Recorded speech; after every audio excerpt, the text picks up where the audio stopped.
okay? The shield of faith in Greek, the word is going to be pistios, and it means reliability and trustworthiness. So we have to remember that we're saved by grace, not of ours, but by the nature of God and who he is. And our character is rooted in the character of God and his grace, okay?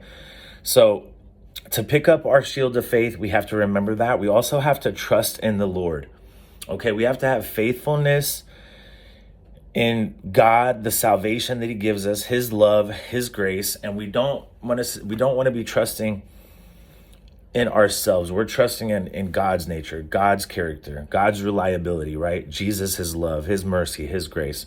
Okay. And in Genesis 15:1, Abraham says, I am thy shield and thy are exceeding great reward. In Psalm 7:10, my shield is God most high. Okay.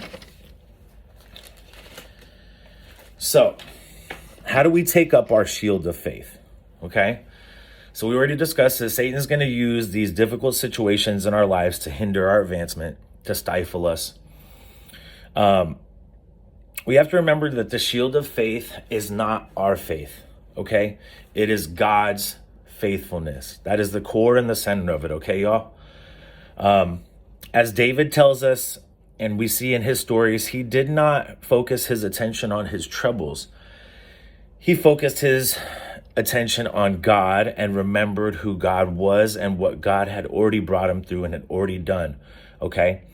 So when we take up that shield of faith, we're going to be focusing on the Lord. And one good exercise that can help us do this, y'all, is we can take out a piece of paper and we can start to write down all the times that God has seen us through, right? In these stressful situations, in these situations of persecution or whatever it may be, how God has seen us through and how we were able to glorify him, okay?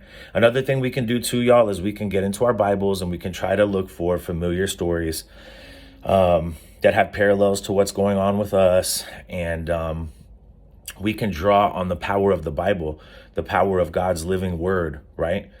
Another thing we can do is we can memorize verses that present God as our shield, okay? And I'm going to give you guys a few. Psalms 3:3, Psalms 8.